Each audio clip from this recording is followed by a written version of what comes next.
देखिए, महाराष्ट्र संकट टलने की कोई सूरत अभी फिलहाल तो नजर नहीं आ रही है और इन सबके बीच बागी विधायकों के खिलाफ शिवसेना भी अब सख्ती के मूड में है।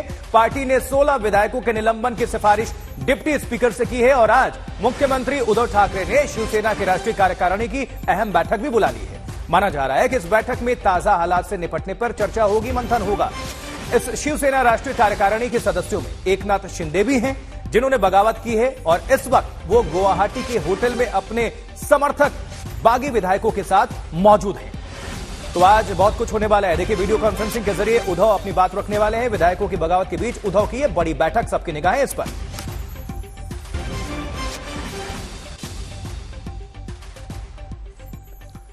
और हमारे दो सहयोगी इस वक्त जुड़ रहे हैं। इस वक्त सौरभ वक्तानिया हमारे साथ जुड़ रहे हैं और विद्या भी हमारे साथ जुड़ी हुई हैं। इनकी मौजूदगी शिवसेना भवन पर है। अब विद्या, सबसे पहले आपका हम रुख करने चाहेंगे, क्योंकि ये जो महाराष्ट्र की सियासी जंग है, अब कानूनी जंग में ये तब्दील होती दिख रही है। तो शिंदे गुट विधायकों के दम पर, संख्या बल के दम पर बहुमत का दावा कर रहा है, लेकिन जब बात कानूनी जंग की आ गई है तो किसका पलड़ा अभी भारी माना जाए? देखिए, अभी भी पलड़ा जो है भारी वो एकनाथ शिंदे का ही है। मैं मानती हूँ कि इस वक्त अभी उन्होंने कानूनी कदम उठाए नहीं है, लेकिन वो उठाएंगे जरूर।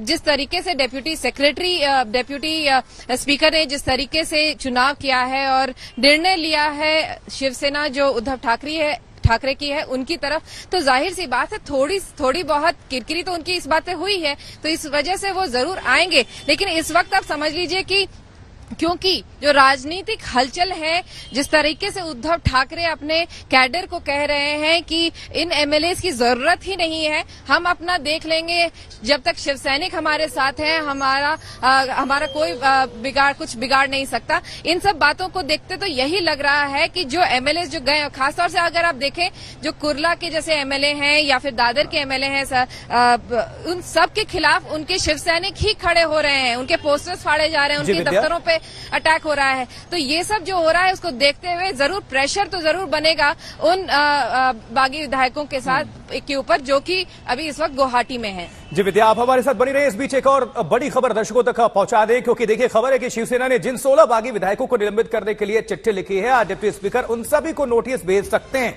ज्यादा जानकारी के लिए सौरभ वक्तानिया हमारे साथ, हमारे सहयोगी जुड़े हुए हैं शिवसेना भवन से। सौरभ, शिवसेना 16 विधायकों को अयोग्य घोषित करने की मांग कर रहा, अगर ऐसा हुआ तो इसके क्या मायने होंगे?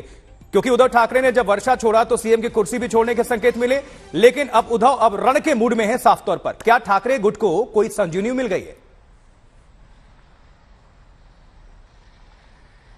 जी देखिए, ये एक बहुत सोची समझी साजिश के तहत हो रहा है। देखिए, इतना आसान नहीं होगा। अगर पहले 12 लोगों के लिए डिस्क्वालिफिकेशन के लिए डिमांड की थी, अब 16 नाम हो गए हैं, लेकिन 16 नामों को जो उन्होंने डेप्यूटी स्पीकर को दिया है, उतना आसान नहीं होगा उनको डिस्क्वालीफाई करना। क्योंकि देखिए, सबसे पहले नोटिस जाएगा इन 16 लोगों को, उनको कहा जाएगा कि आप अपना पक्ष रखने के लिए मुंबई आए या फिर वीडियो कॉन्फ्रेंस के थ्रू आप सामने आए। उसके बाद फिर जिन्होंने ये पिटीशन दी है, यानी कि उद्धव सेना ने, उनको भी बुलाया जाएगा। उसके बाद सोच विमर्श करने के बाद कोई कंक्लूजन पे आएगा, और अगर उसमें से कोई भी पार्टी इससे सहमत नहीं होती, फिर कोर्ट के दरवाजे खुलेंगे। देखिए, ये उद्धव ठाकरे सेना का एक तरीके से ये कहा जा सकता है कि ये टाइम टेकिंग प्रोसेस किया जा रहा है। जितना लंबा ये पूरा मामला खींचेगा, उतना टाइम उद्धव सेना को मिलेगा कि लोगों को कन्विंस कर सके, लोगों को इमोशनली अटैच कर सके।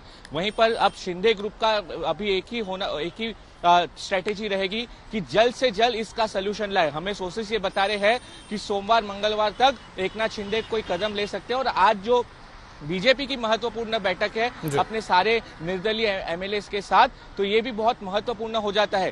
ज्यादा लंबा इस मैटर को खींचना शिंदे के लिए थोड़ा गलत साबित हो सकता है, और उसके उलट उद्धव सेना यही कोशिश करेगी कि ये मैटर और लंबा हो सके, जिससे उनको कन्विंस करने के लिए और आगे की स्ट्रेटेजी बनाने में लिए और टाइम मिले। सौरभ, बहुत शुक्रिया। विद्या, आपका बहुत शुक्रिया। आप हमारे साथ बने रहें और इस खबर पर नजर बनाए रखें।